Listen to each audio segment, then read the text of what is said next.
Mesdames, Messieurs, bonsoir. Merci de préférer la télévision nationale au sommaire de cette édition. Élection présidentielle du 28 décembre 2025. La caution de participation au scrutin et le plafonnement de montants de campagne sont fixés. Les candidats sont désormais situés sur les dépenses qui entourent cette compétition. Renforcement de la coopération économique entre la Guinée et la Corée. Le partage d'expériences dans le domaine de l'industrie à travers le projet KSP a permis une large révolution. Les populations du quartier Kobaya Village, commune de Somfonia, bénéficient d'un centre de santé. Il vient couvrir les besoins de soins des populations. Une fois encore, bonsoir et bienvenue dans ce journal élection présidentielle. La Direction générale des élections a présenté le contenu du rapport élaboré par la commission financière. Il porte sur la caution de participation au scrutin du 28 décembre 2025 et le plafonnement du montant de campagne. Le point avec Amadou Touré, Abdul Razak Souma.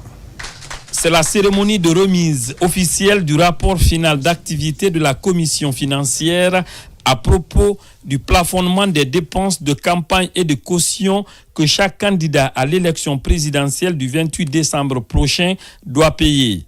Elle intervient après une semaine de travaux des membres de cette commission en rapport avec les mandataires des partis politiques concernés. Quand nous avons rendu notre rapport, le contenu sera analysé et étudié par la DGE, dont le code électoral, dans son article 275, donne le pouvoir de fixer la caution et le plafonnement. Donc la commission financière était juste chargée de faire une proposition qui n'est pas une validation. La validation est du côté de la DGE en concertation avec l'ONASUR. Cette proposition de la commission financière mise en place par la Direction générale des élections a tenu compte de plusieurs facteurs tels que le plafonnement des cautions dans certains pays de la sous-région, mais également des montants payés au cours des élections précédentes en Guinée, tout en consultant les mandataires des partis politiques concernés pour leurs propositions. Nous sommes à quelques jours maintenant des élections présidentielles. Il serait vraiment très important que nous puissions vraiment définir le montant pour la caution de l'élection présidentielle et aussi pour le cautionnement. Nous sommes sortis avec satisfaction et tout le monde était d'accord. Il n'y a pas eu de contestation et le rapport a été remis au président de la commission. Il appartiendra désormais à la Direction générale des élections et à l'Observatoire national autonome de supervision du référendum constitutionnel ONASUR de valider cette proposition ou de l'amender avant publication officielle. Avant cette publication, tout montant faisant l'objet de discussions actuellement dans la cité est sans fondement, selon les responsables de la commission financière de la DGE. Installation des nouveaux promis dans les différents départements ministériels. Il s'agit des secrétaires généraux et chefs de cabinet. Les cérémonies ont été présidées par le ministre secrétaire général du gouvernement, Tamba Benoît Kamano, a profité de cette circonstance pour rappeler le cadre juridique et réglementaire de chaque prérogative. Reportage Aboubakar Diaby. 2 mois après la mise à disposition du centre de santé amélioré Lorient Doumbouya de Kobaya Plateau, c'est une nouvelle infrastructure sanitaire qui est sortie de terre dans cette même commune de Somfonia. Il s'agit du centre de santé urbain de Kobaya Village. L'établissement est composé d'une pharmacie, d'une salle d'accouchement, de laboratoire et de plusieurs autres salles pour la vaccination et les soins. Notre joie est immense encore, nous les femmes de Kobaya. Ce bijou que le président Mamadi Doumbouya vient de nous donner nous réconforte. Nous demandons au président de continuer dans cette dynamique qui est celle d'offrir les soins aux populations. Je suis très très satisfaite. Je remercie le président de la République. Je le remercie pour tout ce qu'il fait pour l'amélioration des conditions de vie des Guinéens à travers la santé aujourd'hui qui est un état concret dans notre commune de Somfonia. Nous avons aujourd'hui réellement dans notre commune 3 centres de santé, les uns plus grands que les autres, qui aujourd'hui est au service de la population. Cette volonté politique du chef de l'État, le général Mamadi Doumbouya, de rapprocher les services de soins de qualité aux communautés se matérialise de plus en plus sur le terrain par le département de la santé de la République. La mise en service de cette nouvelle structure sanitaire permettra désormais de faciliter la prise en charge adéquate des populations de Kobaya et environnants. Ce centre de santé, tel que vous venez de le découvrir, constitue un élément essentiel de prévention et de prise en charge de proximité. Chers personnels de santé, cette infrastructure est désormais votre lieu d'exercice. Elle vous engage à faire preuve de professionnalisme, de disponibilité et d'humanité dans l'accomplissement de votre mission. Dans cette même commune, un autre centre de santé est à ce jour en phase de finition.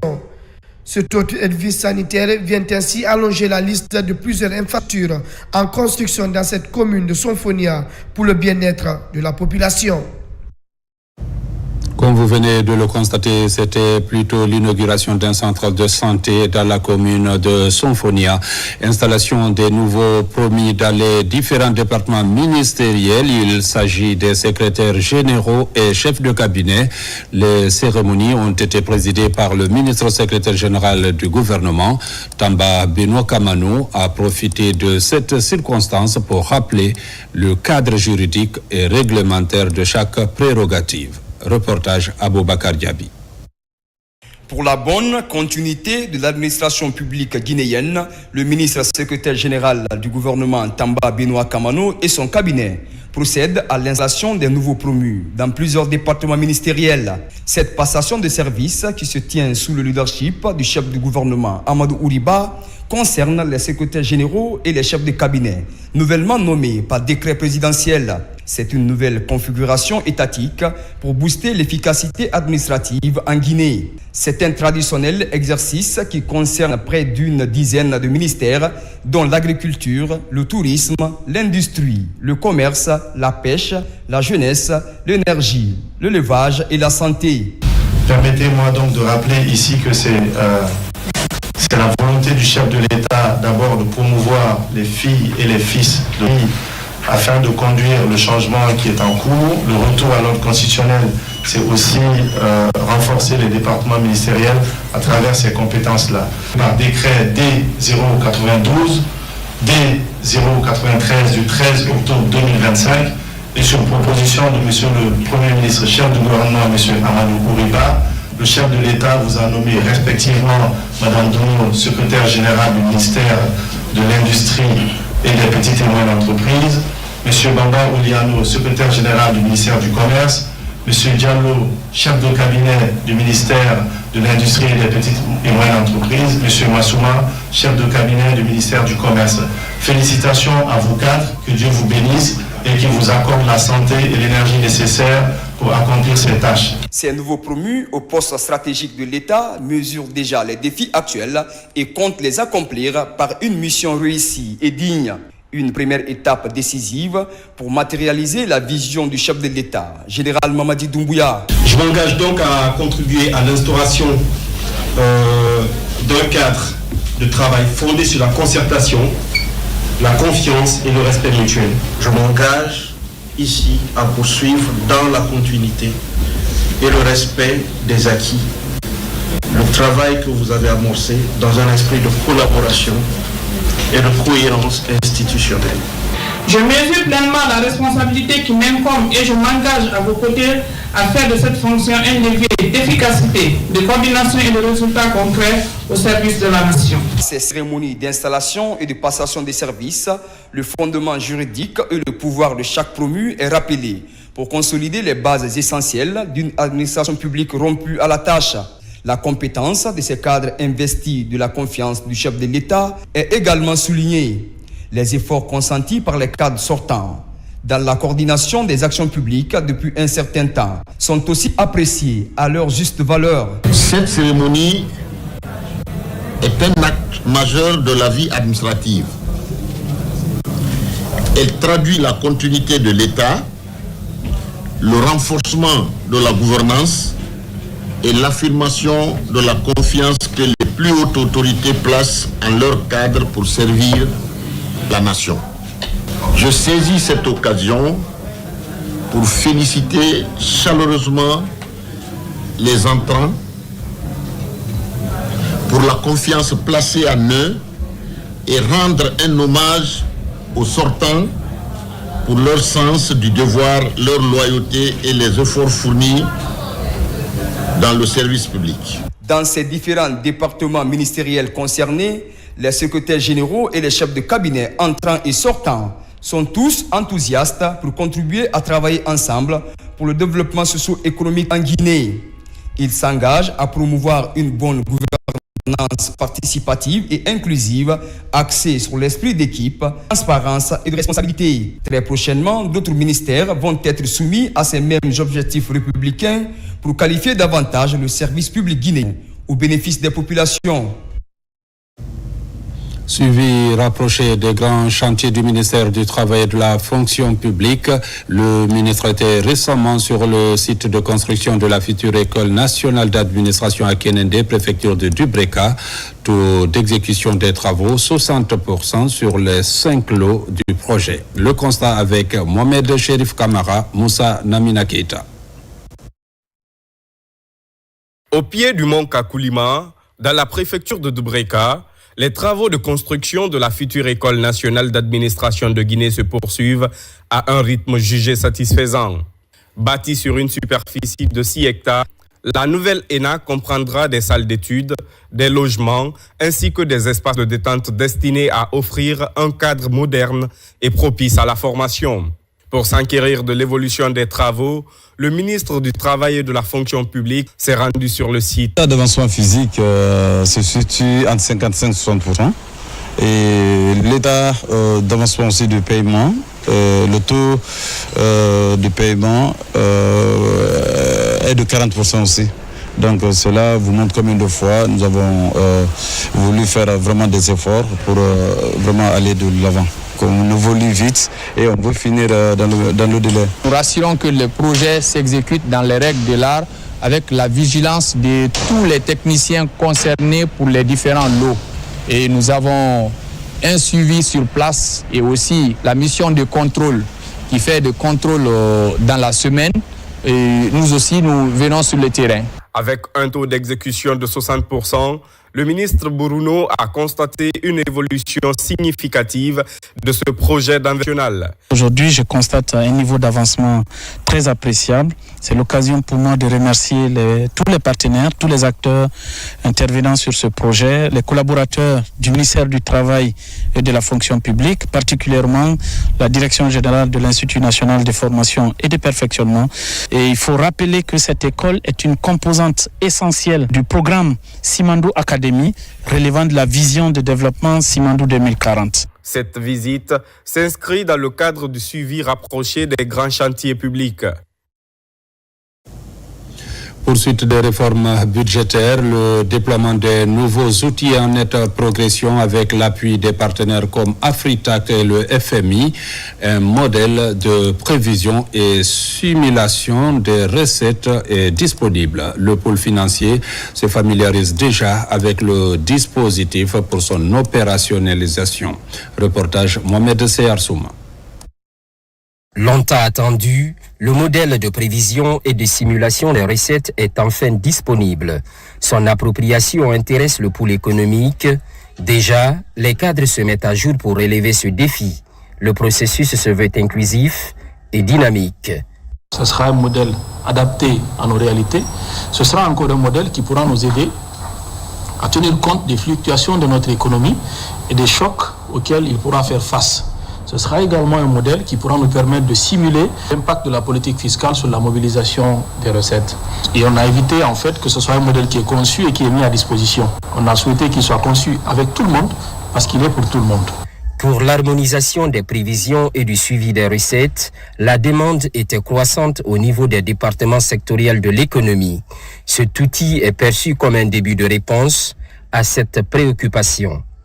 C'est vrai qu'il y a différents comités de validation, que ce soit les données du cadrage macroéconomique, que ce soit les données budgétaires, mais toujours est-il qu'on n'avait pas cet outil de consolidation. Aujourd'hui, nous nous réjouissons que l'Afrique de l'Ouest nous accompagne et mette à notre disposition non seulement l'outil, mais aussi des experts qui vont nous former, qui vont nous orienter jusqu'à la maîtrise totale de ce nouvel outil. Et pour cela, nous leur adressons nos sincères remerciements pour cet appui constant. Une fois maîtrisé, il sera question de rendre opérationnel le modèle de prévision et de simulation des recettes, un outil qui va sans doute aider dans la prise des décisions visant à orienter la politique fiscale ainsi que l'élaboration de la loi de finances. Institué dans le cadre de la coopération économique entre la Guinée et la Corée, le projet KSP vient de connaître son épilogue après plusieurs mois de partage d'expérience. Le modèle coréen dans le développement industriel a été longuement abordé. Marwan Kamara. Au plan industriel, des idées germent sur l'axe de coopération Conakry-Séoul.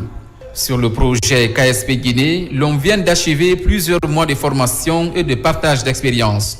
Ici, acteurs industriels guinéens et experts coréens se retrouvent pour présenter le rapport final et clôturer ce programme de partenariat stratégique 2024-2025 qui va permettre à la Guinée de s'inspirer du modèle coréen pour qualifier le secteur industriel national. À travers ce partenariat et la présentation de ce rapport final, nous avons plusieurs leviers désormais pour la mise en œuvre de notre politique nationale de développement industriel. Nous pensons que la finalisation de cette collaboration et consultation conjointe BAD et Corée du Sud vient à point nommé et surtout nous dynamiser dans notre quête d'une industrialisation inclusive, d'une industrialisation où le secteur privé se retrouve au cœur même de la stratégie nationale, pour que la prospérité soit partagée à la fin du processus. Durant cette phase de coopération, les experts ont mené plusieurs études sur la compétitivité des entreprises locales, la gouvernance industrielle et la création de zones économiques spéciales.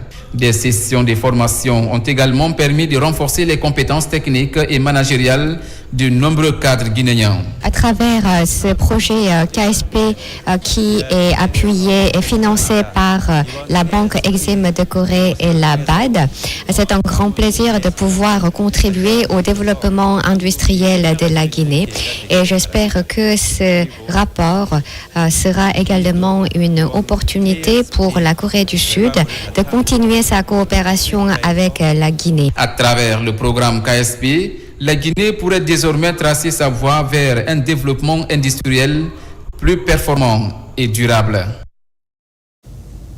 Dans le cadre de sa mission de promotion et de valorisation des produits guinéens à fort potentiel d'exportation, l'Agence guinéenne de promotion des exportations Agipex, en partenariat avec l'ambassade d'Italie en Guinée, vient d'organiser une rencontre dite d'information sur la foire internationale MacFruit 2025.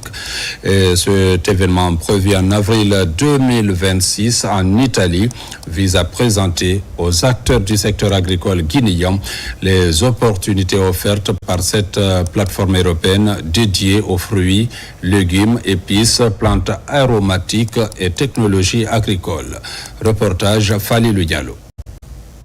Ces acteurs du secteur agricole guinéen se mettent en synergie pour un positionnement stratégique en vue de la foire MacFruit 2026. L'objectif est d'informer, de sensibiliser et d'encourager les opérateurs du secteur à explorer le potentiel de cette foire. Vous savez, avec la digitalisation, déjà des potentiels investisseurs, de potentiels acheteurs peuvent vous voir en ligne avec vos fruits. Donc, arriver en avril en Italie, vous ne ferez que discuter avec eux et conclure des contrats si vous êtes déjà entendu.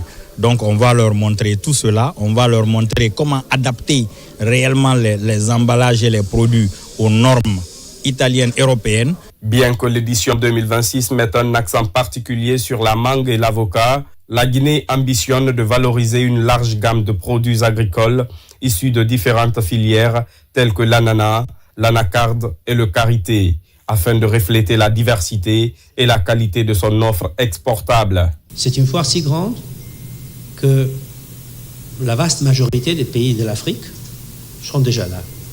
Le Mali est déjà là. Le Burkina Faso est déjà là.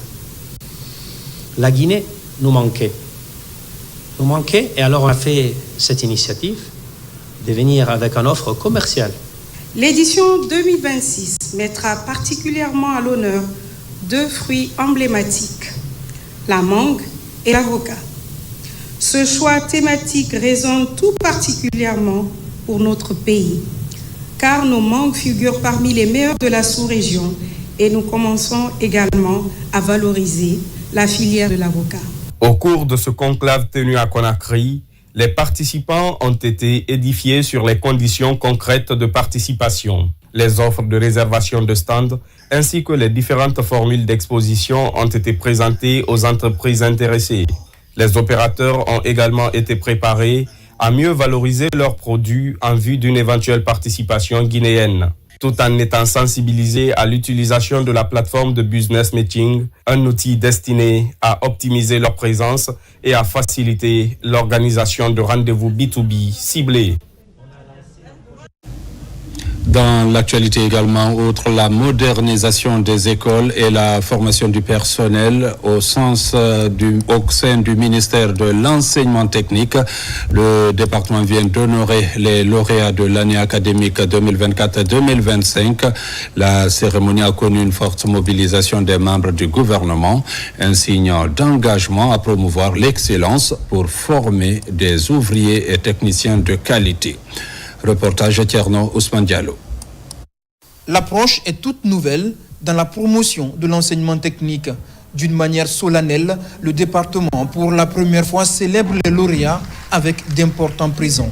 Des ordinateurs portables, des tablettes numériques et des kits d'apprentissage pour rendre hommage aux 87 lauréats, dont 27 jeunes filles et 50 boursiers qui, eux, reçoivent en plus l'équivalent de 3 mois de bourse d'entretien. Ceci nous montre que vraiment le travail, le courage et vraiment le mérite est récompensé en Guinée. En fait, je suis très content, je suis très ému. Vous avez des outils et ça, maintenant je peux profiter encore de me former encore de plus encore parce que j'ai des outils maintenant. Aux côtés des membres du gouvernement et des lauréats, des parents tout aussi fiers du parcours de leurs enfants et d'anciens ministres mobilisés pour rappeler l'enjeu de l'enseignement technique dans le développement du pays. Un jeune qui est formé dans ces écoles-là ne chôme jamais. C'est une voie royale pour donner à tout jeune un emploi, soit dans les industries, soit au niveau du secteur privé, soit il crée lui-même sa propre entreprise. Cet événement qui honore les lauréats de l'enseignement technique a aussi été mis à profit pour souligner les actions menées au sein du département dans la modernisation des infrastructures et filières, la formation des formateurs et partager la vision présidentielle dans le secteur en lien avec la mise en œuvre du projet Simandou. Tout ceci a été rendu possible grâce à la vision d'un seul homme, d'un seul leader soucieux du bien-être de son peuple, le général Mamadi Doumbouya, président de la République. La présente cérémonie, première du genre, marque une étape importante dans la valorisation de nos talents, la promotion de l'excellence et le renforcement de l'inclusion dans les filières techniques et professionnelles. L'excellence ne connaît ni limite physique, ni barrière sociale, ni plafond de verre. Les femmes guinéennes qui bravent les stéréotypes, comme les personnes vivant avec un handicap, qui révèlent chaque jour des défis invisibles, nous rappellent que la détermination, le talent et la passion restent les moteurs essentiels de la réussite. Avec cette cérémonie de reconnaissance, les lauréats garderont un souvenir indélébile d'une journée qui consacre également la volonté du gouvernement à poursuivre les efforts pour rendre le secteur de l'enseignement technique plus attrayant. À Mamon, le ministère de la promotion féminine de l'enfance et des personnes vulnérables, à travers son inspection basée à Mamon, vient d'offrir des kits scolaires aux enfants démunis de la région. C'est un geste qui vise à accompagner les parents des enfants dans l'achat des fournitures scolaires. Reportage Mamadou Patebaldé, correspondant à Mamon. Une semaine après l'ouverture des classes, les bonnes volontés se manifestent pour accompagner les familles démunies dans l'achat des fournitures scolaires. C'est le ministère de la promotion féminine de l'enfance et des personnes vulnérables, à travers son inspection régionale basée à Mamon, qui vient d'offrir aux enfants vulnérables de la région des kits scolaires afin de les aider à passer en beauté l'année scolaire 2025-2026. L'objectif visé, c'est de scolariser les enfants vulnérables dans la région administrative de Mamou, parce que c'est un droit pour eux. L'inspection régionale de la promotion féminine de l'enfance et des personnes vulnérables nous a doté d'un ordinateur et d'une carte pour le carburant pour notre fonctionnement. Donc, au nom des collègues de Dalaba et Pita, on est très ravis. Ils sont de nombreux enfants identifiés par les 3 directions de la petite enfance à bénéficier de ce geste. Il vise à aider les parents à réduire les charges liées à l'achat des fournitures scolaires. Un don que nous va droit au cœur, parce que les enfants, c'est juste pour encourager les enfants à prendre les études au sérieux, parce que vous savez, on dit les enfants vulnérables. Donc beaucoup ont reçu des kits scolaires ici à travers l'inspection régionale, la promotion féminine. Ce geste de l'inspection régionale de la promotion féminine de l'enfance et des personnes vulnérables de Mamou n'est pas à sa première. Chaque année, à l'occasion de chaque ouverture des classes, elle porte les regards sur ses enfants, les aidant à mieux reprendre les cours en vue d'entamer une bonne année scolaire. Allons à la rencontre d'un jeune journaliste converti en entrepreneur. Un programme de formation de plus de 5000 jeunes à travers tout le pays est lancé à Kindia. Ali Badra Kondé, c'est son nom. Il entend ainsi doter les jeunes guinéens de compétences pratiques en leadership, développement personnel et création d'entreprises. Compte rendu, ça, Martin Fancinadouno. Former un jeune, c'est bâtir une nation. Loin d'être un simple slogan, c'est la vision d'un jeune entrepreneur, leader et coach. Ali Badra Kondé, PDG d'Am Conseil et Am Group, lance son ambitieux projet de formation de plus de 5000 jeunes à travers le pays. En tant que jeunes de Guinée, nous avons le devoir d'accompagner notre pays. Donc Am Group, à travers son cabinet Am Conseil, a initié la formation de 5000 jeunes à travers toute la Guinée. Donc dans 10 localités, on va former 500. Mais Kindia, au lieu de 500, maintenant nous sommes à 850. La ville de Kindia constitue la première étape de ce programme de 3 mois. L'objectif de ce vaste programme est de renforcer les capacités des jeunes Guinéens afin de les rendre autonomes, entreprenants et utiles à leur communauté. Je vais devenir une grande personnalité dans le monde, admirée, appréciée. Cette initiative vise également à promouvoir une jeunesse consciente de son potentiel et de son rôle dans le développement national et créer une nouvelle génération de leaders capables d'impulser le changement dans leurs régions respectives. Dans une Guinée nouvelle, ça passe par une formation. La formation que M. Ali Badra Kondé va donner à travers le groupe AM, sa personnalité, son personal branding, son parcours, il va essayer vraiment de raconter cela pour que les jeunes comprennent qu'on peut naître en Guinée, travailler, étudier ici, évoluer ici, réussir ici, inspirer et être au service de son pays tout en restant sur place. En formant plus de 5000 jeunes à travers le pays, Am Conseil et Am Group entendent favoriser la création de micro-entreprises locales, réduire le chômage des jeunes diplômés, renforcer le leadership communautaire, la participation citoyenne et promouvoir une économie plus inclusive et durable. Toujours à Kindia, formation des receveurs et secrétaires généraux des collectivités, l'utilisation des outils numériques dans la gestion financière des collectivités locales est enseignée. C'est un programme du ministère de l'administration du territoire sur financement de la Banque mondiale. Alpha Yassila. Le ministère de l'administration du territoire et de la décentralisation, à travers l'Agence nationale de financement des collectivités, renforce les capacités des agents et cadres des collectivités locales. Cette rencontre des receveurs et secrétaires généraux des collectivités vise à former ces derniers à l'informatique de base et à l'utilisation des tableurs. Aujourd'hui, nous sommes en train de les renforcer en capacité sur la maîtrise d'un instrument de gestion budgétaire et comptable pour être mieux redevables et faire la traçabilité, le suivi des différentes ressources financières mises à disposition des collectivités, mais aussi les outils sur les instruments de mobilisation de ressources financières au sein des collectivités. Préalablement, on leur donne des cours d'informatique pour qu'ils s'habituent avec l'outil informatique.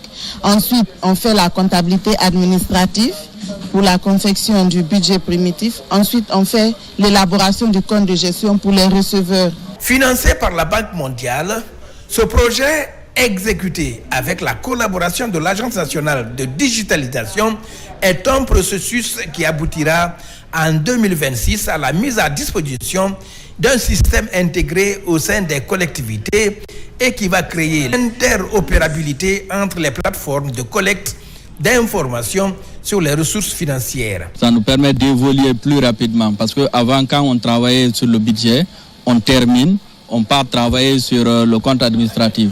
Maintenant, quand on travaille sur le budget avec ce tableur Excel-là, quand on travaille sur le budget, nous avons directement les données sur le compte administratif. La rencontre de Kindia est sanctionnée par la remise des attestations aux participants. Mesdames, Messieurs, c'est la fin de cette édition. Merci de l'avoir suivi et bonne suite de programme sur la télévision nationale.